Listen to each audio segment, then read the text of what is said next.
Hey, everybody. I'm really excited. I'm going to be doing some interviews. And the first one is going to be this segment. And the person that I chose to do my first interview with for the YouTube channel is none other than Tony Blauer. Tony's best known for his spear system. He's for over four decades, he's been training military, law enforcement, PMCs. The guy just is everything. He even put together a program for CrossFit. And it's interesting. He talks about that in this interview. But we recently were at the Protector Symposium, and we were both presenting. And we had sat down. We got a quick meal with each other. And I said, dude, it's been way too long since we sat down and had a discussion. Next time you're in Vegas, let's do that. And that's exactly what happened. So he came to Machine Guns Vegas, my place. We went in the VIP room, and we put together this interview for you. So this is going to be part one. Tony goes over a lot of really great information. I hit him up on, where he thinks the industry's at, how his evolution has affected the way he trains, what he's seen in the industry, what people, tend to get right, what people tend to get wrong. It's just a great discussion. So I really hope you enjoy it. Now, before that, if you haven't subscribed, please subscribe. Please make your comments, hit the notification bell, and make sure you share this channel. But listen, without further ado, I'm going to give you part one of Tony Blauer.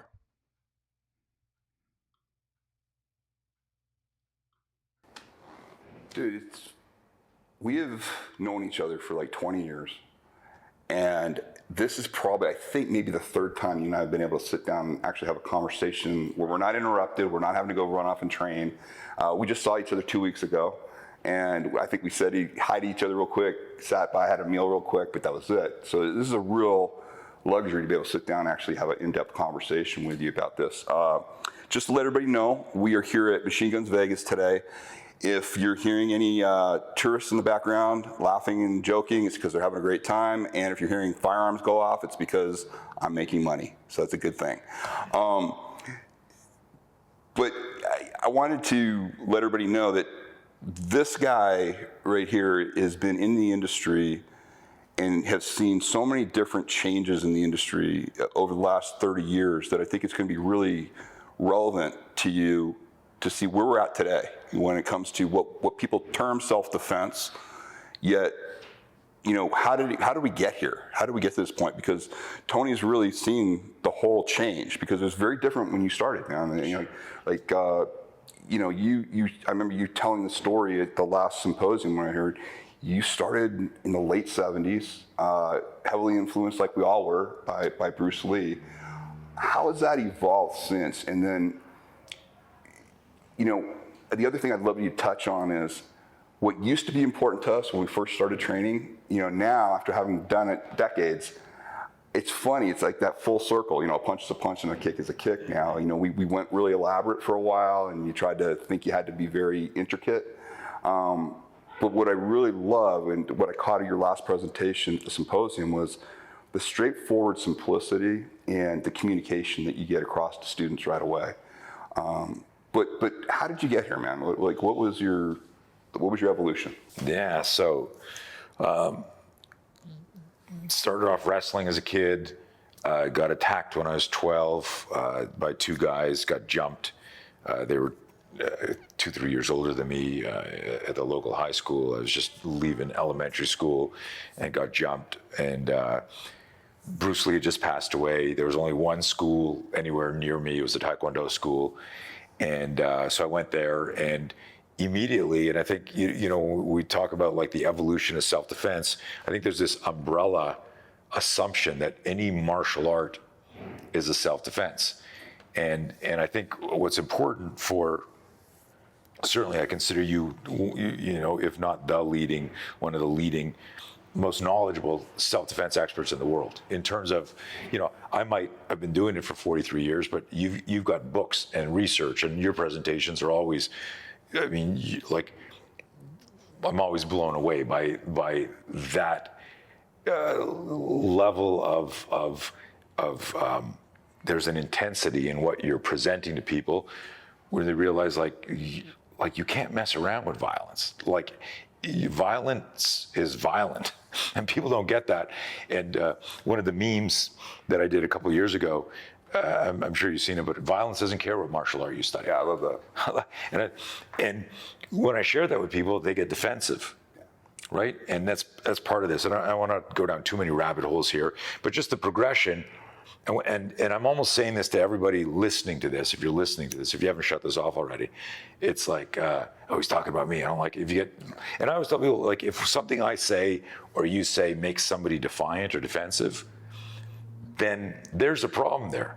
Because it should just be, I was just talking about you this morning in a business call, and I said, our philosophy and psychology is, and on this call was all people around the world, martial artists.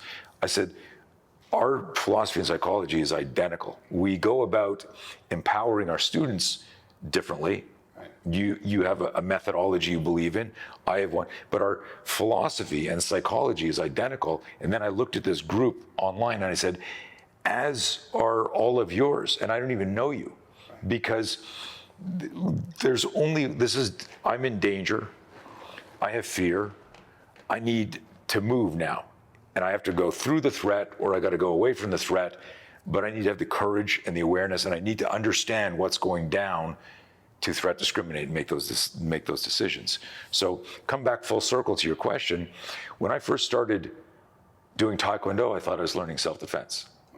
And then my first real fight that I remember, I was 15 years old. A teacher had walked out of the classroom. This shit erupted, and this kid was in my face. He thought I had done something that I hadn't done, and he shoved me against this wall, and he's in my face, and his carotid is going, and he's like, and I found myself, not in my Taekwondo stance, bouncing up and down. I found myself finger splayed outside 90, not knowing anything. And now I understand that as part of the spear system. But I was like, hey man, because all I heard was my instructor's voice in my head. If I hear any of you using this stuff outside of a true self-defense situation, you're out of the school. Right. You know, I'm 15 years old. I love my martial arts, my sensei, oh my God. And I'm actually trying to diffuse this because I don't know what's going on. I wasn't the guy, but I mostly don't want to lose my martial arts. Yeah.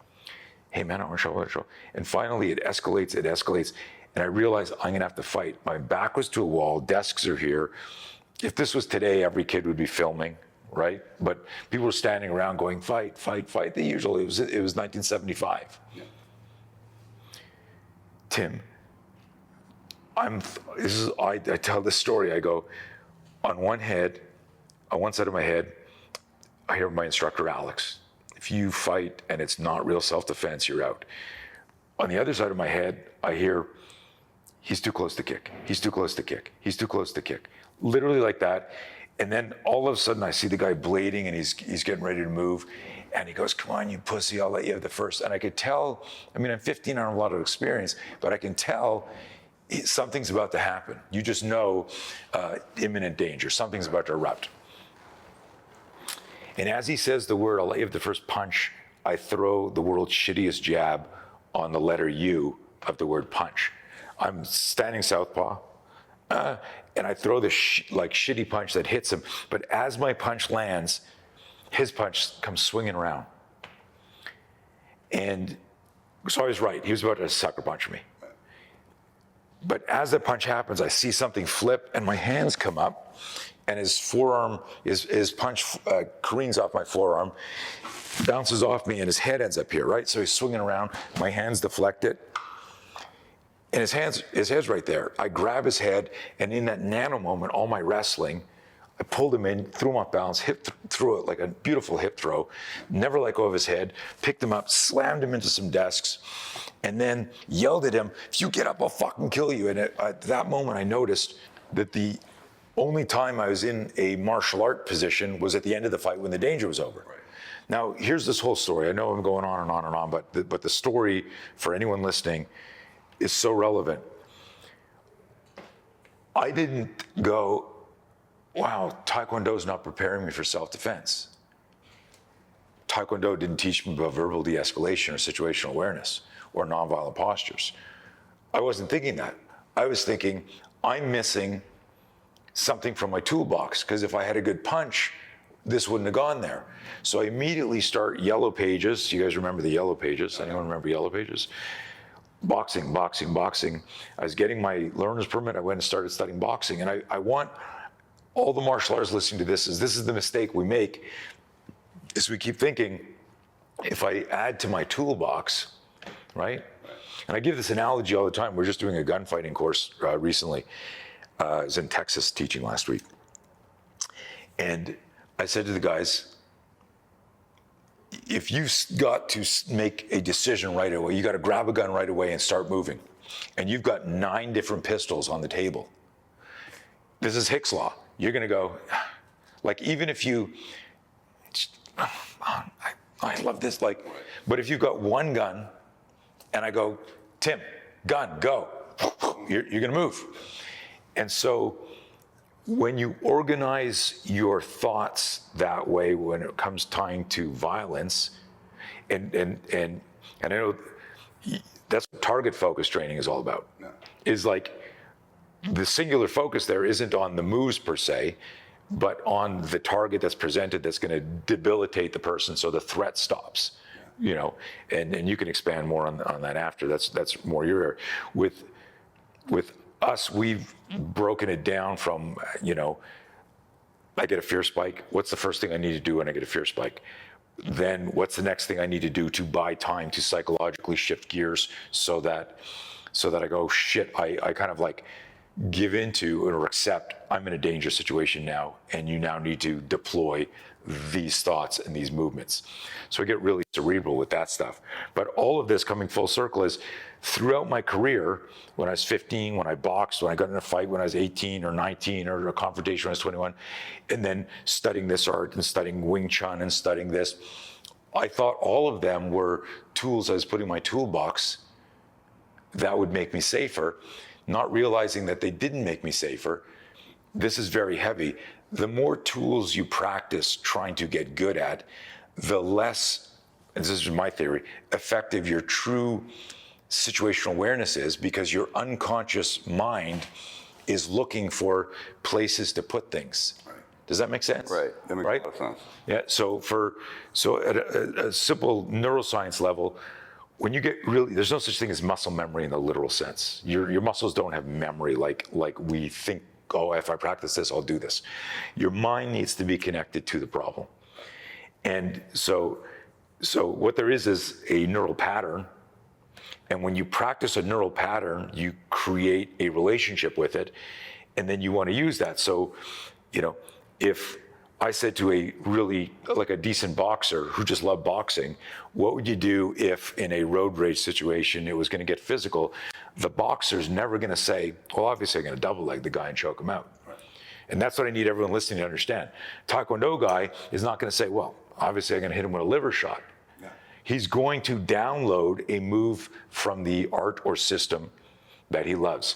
So at the 30,000 foot view of how his self-defense changed and what have you, is we still, to this day, assume that our martial art is gonna solve the problem when it's really human factors that solve the problem.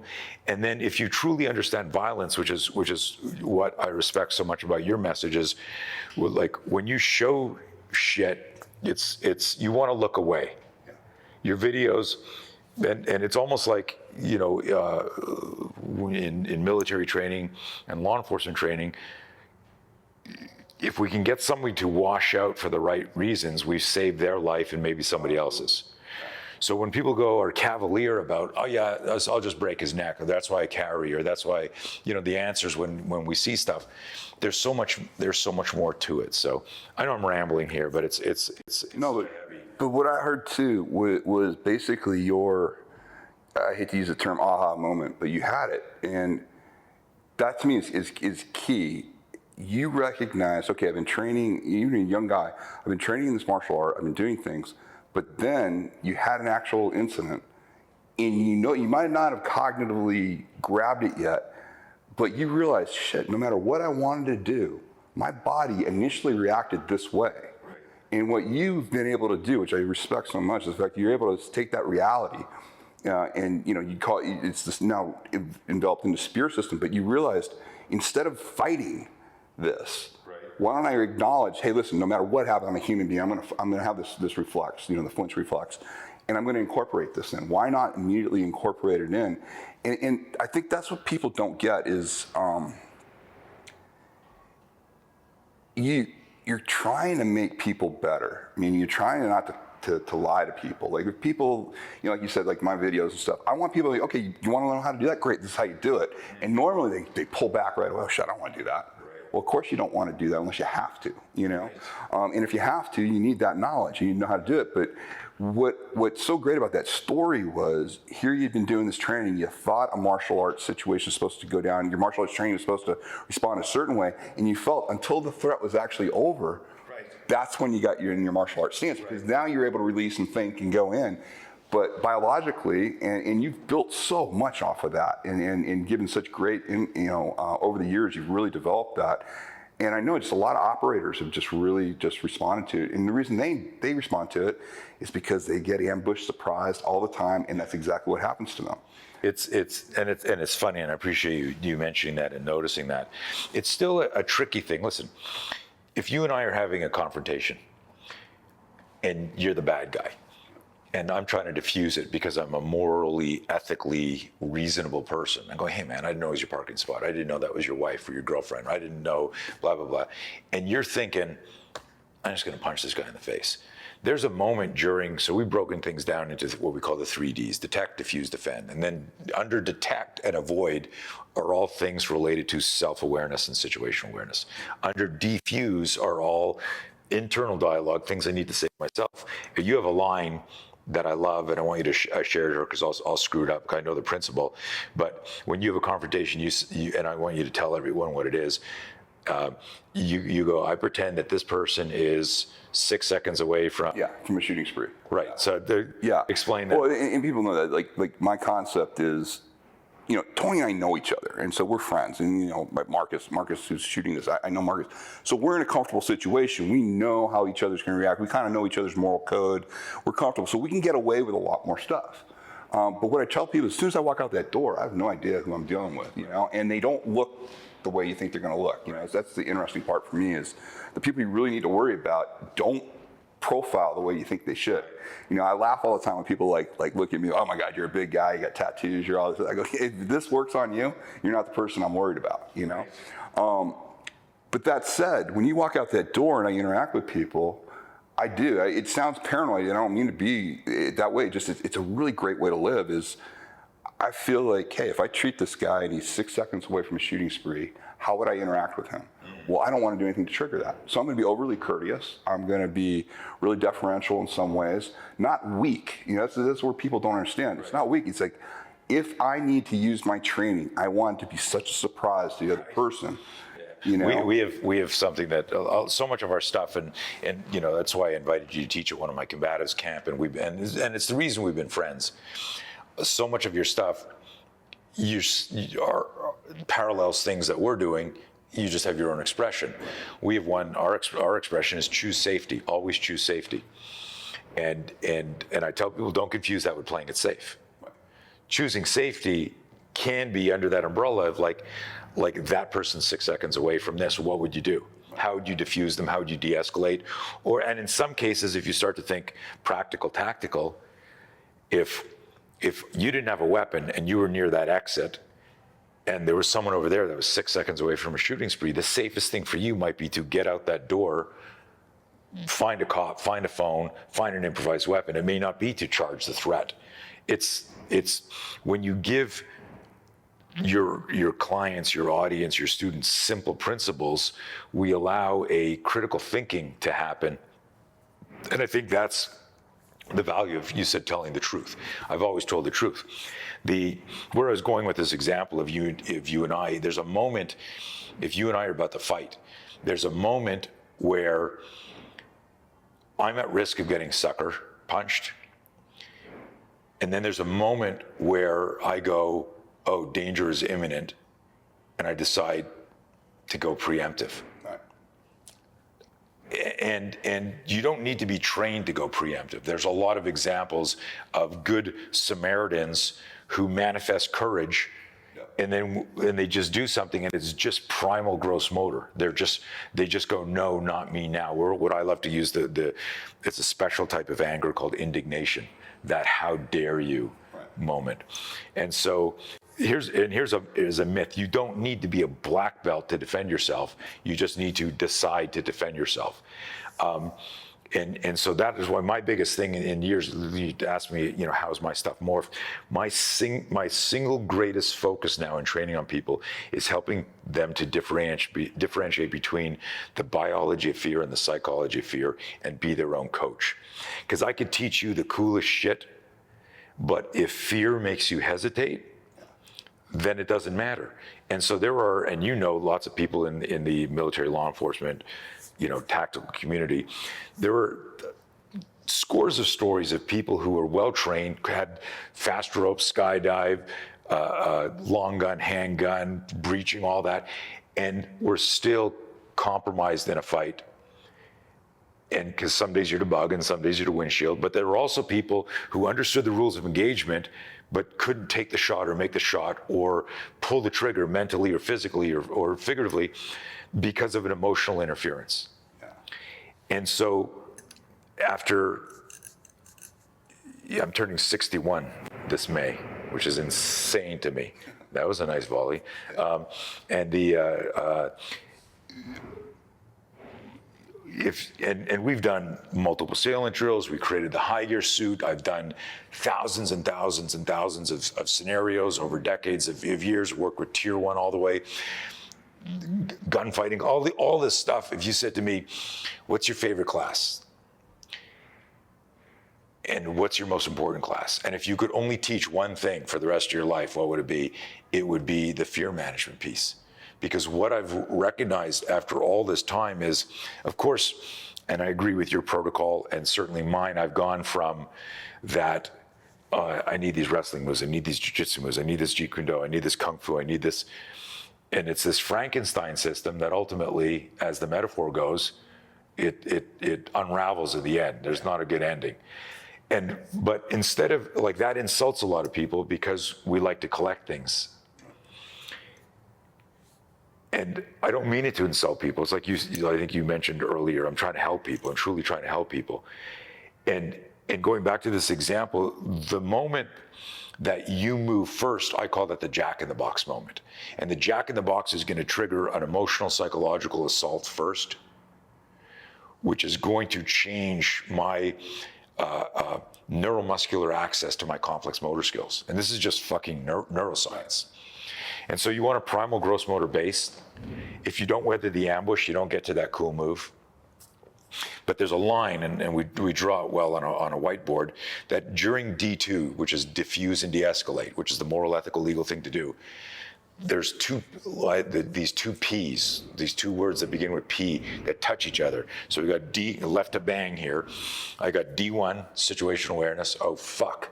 I got a problem. I'm in an elevator. I'm between parked cars, whatever. I'm morally, ethically, legally trying to diffuse this.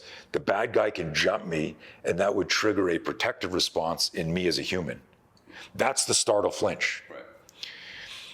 But if I'm training with you, or I continue training with me, I go, listen, action's always faster than reaction. And in an ambush, the bad guy's action. So you're fucked if you don't know how to take action. And so what is faster than action? If the bad guy is going, he's opportunistic, he's looking around, he's going, okay, here we go. What's faster than action is inaction with a hyphen. Inaction without a hyphen means you did nothing. And that's what most victims do. Inaction with a hyphen. So how do we do this? We have a whole system that explains how do you create those pre-contact indicators. But the most important one is you see shit happening. How do you mitigate becoming the deer in the headlights? Where you go, oh, fuck, I'm on the X. Yeah. And that's the psychology of fear. Yeah. And so, it's a deep rabbit hole, but it's very simple. It's D1, D2, D3. During D2, I can either attack the attack with anticipatory self-defense. I got to be able to articulate it. Why did I move first? Right. And listen, I've been also interviewed. A lot of people don't realize this. I've been studying violence, fear, and aggression for 43 years. And even though I was on a more complex motor skill martial arty path, it wasn't until 1987 that I started developing something around startle flinch. And it wasn't called spear right away. It was like videotaping a drill, seeing myself flinch. I never remembered in 87 when I started developing spear, I didn't remember that fight from when I was 15 that I described where my hands came up. I only remembered it after I began decoding what the body wants to do prior to any training. That's actually our thesis statement. What does your body want to do prior to any training? Does that have a protective application? If so, why isn't that the nucleus of what you're doing? So if you know to defend yourself as Tim Larkin, and I walk up to you and I go, what did you say, man? Your reflex would be, dude, whoa, exactly. Would be finger splayed outside 90. Now, if I said to you, a guy's gonna come in here, he might be 6 seconds away from a shooting spree, could you help me defuse it because you're an expert? You might go, shit, you gotta manage your fear. And then they go, that's the guy. And the guy comes at you, go, hey man, listen, I wanna talk to you. You do the same thing if you were anticipating violence as you were if you were surprised. And that's the magic of the spear system. Right. So that brings up a thing, there's a couple of things that I always, that I steal of yours and I always give credit, but there are two things that I think are really succinct that I want to talk about. One is the conversation that you had with that woman on the plane. We'll talk about that. And the other one is, which I want to start with, is your concept, and you're the first person I heard articulate it this way, and, which I think is just brilliant, is training self-defense is equivalent to getting CPR training. And I remember hearing you say at one point going, no doctor would make fun of CPR training. Right. And I think that's really a huge misunderstanding, because I think a big barrier that most people have for seeking out self-defense training or martial arts training or anything like that is they believe they need to be bigger, faster, stronger. They believe they need to be an elite athlete. They look at the UFC or they look at any of their combat sport practitioners who are at amazing levels, a lot of the BJJ guys that are incredible athletes. And they say, well, I can't do that, therefore I don't need to learn. Could you just elaborate a little bit on that? Yeah, or I need to do that. And then what they do is they think that maybe in 10 years, they'll be able to defend themselves and they might need it tomorrow. So yeah, listen, violence doesn't care what martial art you study. And when violence happens, it's the choice's choice. You've got to, and your line is the best line ever. Violence is the answer. It's the only answer. Yeah. If you need to be violent to protect yourself or your family, you can't suddenly not be violent. Right. It's a black and white equation. And, I don't know if you remember Anthony Smith, UFC, highly regarded UFC fighter. He had 50 fights at the time. I think I might be screwing up the number, but like way up there. He had a home invasion, and he told people when he started coming out talking about it, he said that was the toughest fight I've ever had. And he was fighting, the guy was like 160 or 70 pounds with no training. I ended up getting him on my podcast, and you should really listen to it. We should link it somewhere. I heard him on another podcast. I was so thankful, and I don't mean in any disrespectful way, that he was so freaking honest about it. Yeah. I think that really helps out a lot of people, but please go ahead. Yeah. But he was asking me, and I explained to him, and it's really a long kind of dissection, so I'm not going to get into it here. So listen to it. It's just Google Tony Blauer, No Fear, Anthony Smith. We'll put that in the links. And it was, when you have awareness, you have automatic cognitive preparedness. If I say, Tim, you're going to be surprised when you walk out the door at 12:30, somebody's going to jump you. And you go, okay, thanks for telling me. And you're worrying about it, but you have awareness now. So you start going, okay, I'll have this here, or you'll go, Vince, go out first, pretend you're me. Like here, put my shirt on. And it's like, you start thinking about it. When you don't have any awareness, you have no preparedness, and therefore the first impact is to your emotional system. Your emotional system talks to your psychological system, and they both talk first. And what happens is, how you feel emotionally influences how you think, and how you think influences how you feel. And both of those factors influence your physicality and what happens next. So And that's why people freeze on tests, and that's why people miss shots, performance anxiety. That's why Sir Laurence Olivier would throw up before he would go on stage. And guess who else threw up before he went on stage? Mike Tyson, right? So, but if Mike Tyson learned, you know, if we said to him, Mike, did you like throwing up before fights? He might say, in the beginning, I hated it, but then I realized I needed to do that to perform my best. That was my body's response to danger. If he could articulate that, you know, then we wouldn't want to suppress that, because that helped make him perform. So it's understanding a lot of these things, and you know, it's interesting. So going back to the Anthony Smith thing, what I explained to him is, you didn't know. You walked out and there's a guy in your house, and your wife and kids are home, and you're thinking, holy shit, and you don't have a gun, you don't know if this guy has a gun, and these were going through your head, and he'd grabbed the guy's hands because he didn't know if he had a weapon, if he was going for it, and so he had never grappled somebody. To imagine what UFC fights would look like if we could say one of the fighters can hide a shanking implement in their shorts, and in grappling, the guy who, and we don't know who it is, Right. we're going to give it to you in the changing room. So I want a good, clean fight, and if you have a chance to stab this guy to death, you know, do that. They wouldn't look the same, right? And it's not because of technique; it's because of mindset.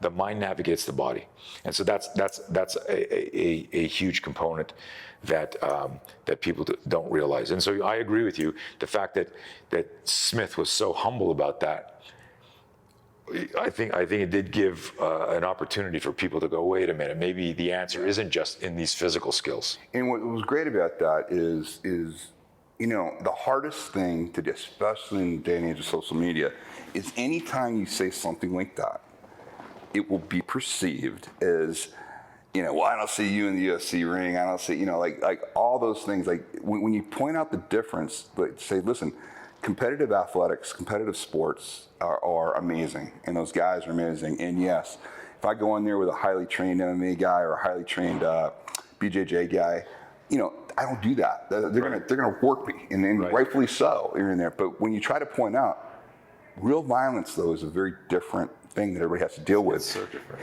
You kind of set it up. Combat athletes have that indication. They understand that they're about to walk Well, into they know, something. Tim, they know who they're fighting, when they're fighting, they got tape on them, they know a time approximately that the fight's gonna take, and they warm up.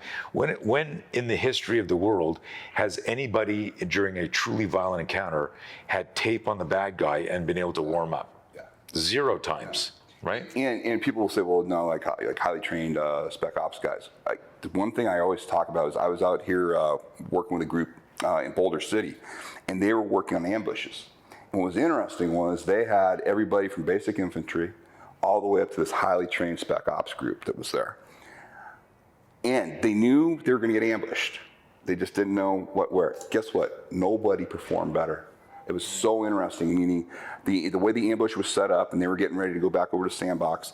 Every unit, no matter how highly trained they were, did just kind of about the same that everybody else did, because ambush is an ambush to people, and that's just it. Now, if they're ambushing, they're great. Between stimulus response is gap time, and gap time is the refractory delay, and the refractory delay is mind speed.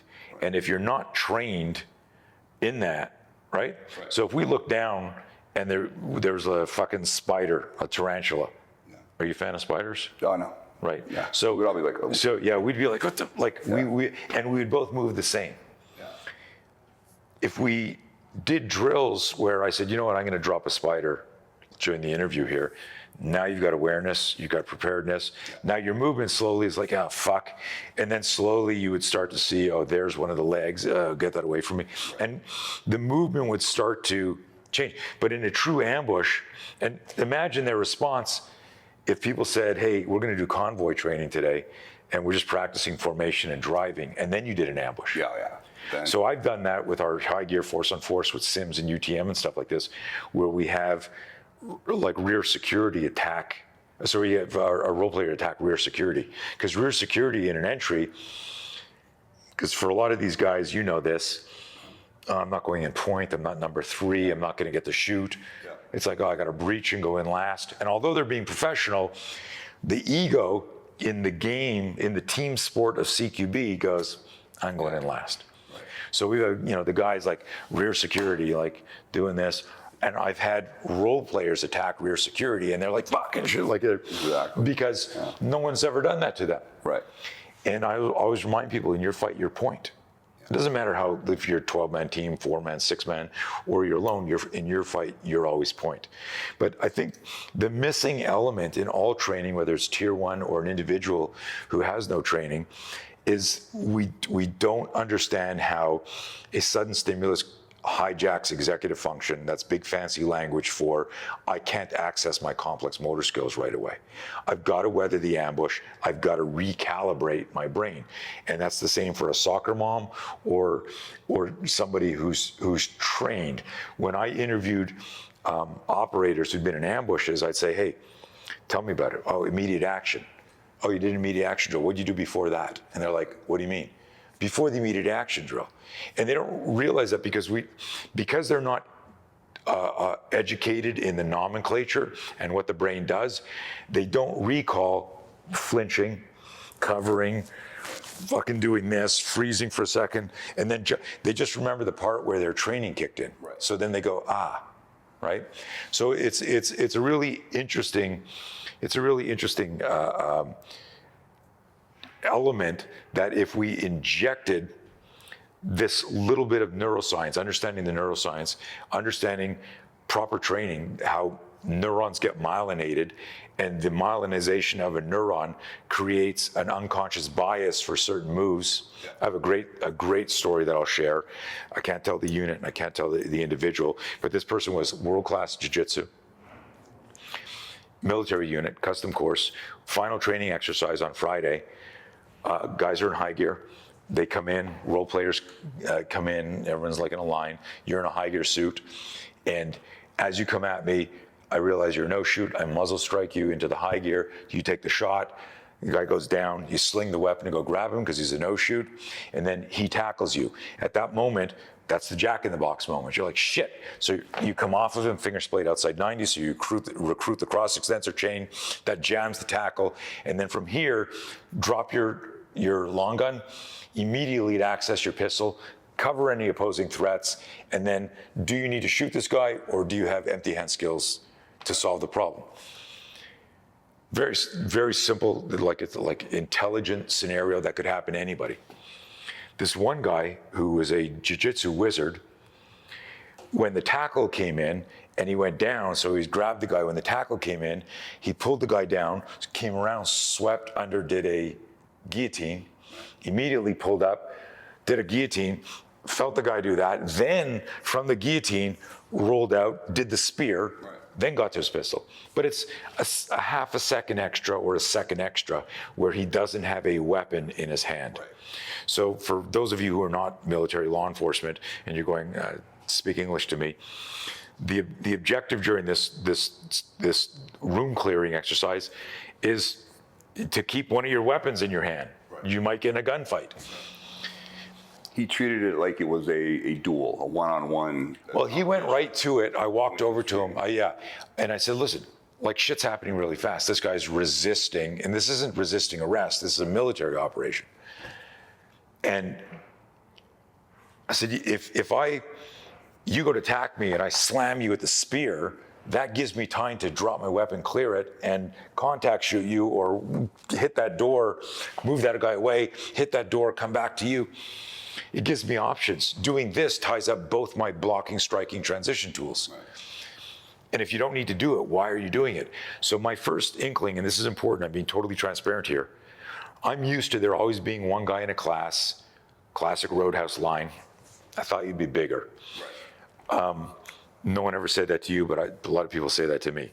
And so I'm used to there being a guy in the class that thinks his system or his approach is the right approach.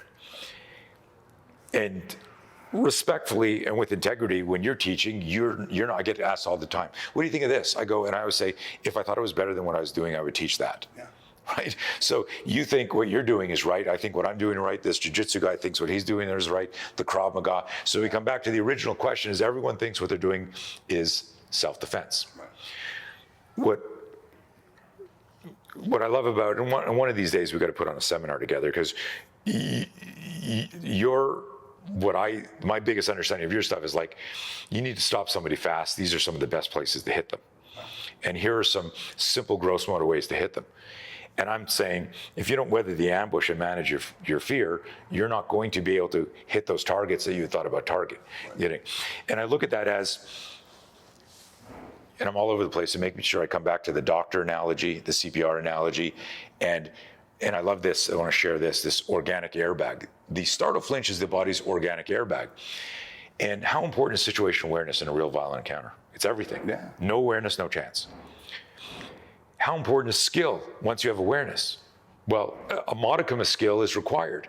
Like, if I don't know the difference between kicking you in the knee or kicking you in the nuts or breaking an ankle, and I try to break your ankle, but I kick you in the shin, probably not going to, it's not going to be as effective.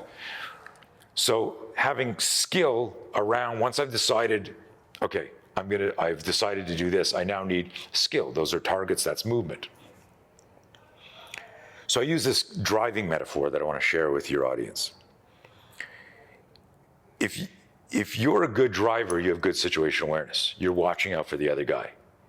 But every one of us has been in an accident or near accident, and let's assume it wasn't because we were driving drunk or texting. It's therefore the other person's fault. It's some asshole who was driving drunk, texting, ran a light. And so if you're a really good driver and you get in a car accident, then your situational awareness was irrelevant and your driving skill was irrelevant. And what saved you if the collision had like a serious impact was your fucking airbag. Right. Okay, so we're going to stop it there, and then Tony will take it from there with the airbag. Yeah, you wind him up, man. Tony will just keep going. He's got so much packed in there. I just try to corral it and keep it going, but it's really interesting stuff. And the second half of the conversation, we really touch upon a lot of, current subjects and stuff that I really was interested to get from Tony. But again, you're hearing from one of the guys who literally has seen 4 decades of development from the old days pre 9/11 to really how we're all training now. And it's just really interesting. I think it's very important that you hear from good quality voices. Now, listen, Tony and I, obviously we have different methods in the way we do. And that's the beauty of this, because I have no belief that, when you're looking for your self-protection, that you're going to be looking in one area. And so since I know you're going to be looking in other areas, I want to point you in some right directions. And this first in my series of introducing you to other subject matter experts, I think is just a great start. So anyways, I'm looking forward to part 2. Thank you for listening, and look forward to your comments. Please also check out Tony's links. I have some links down there. He provides a couple of free options for you down there, and it's definitely worth your time. Okay, thank you.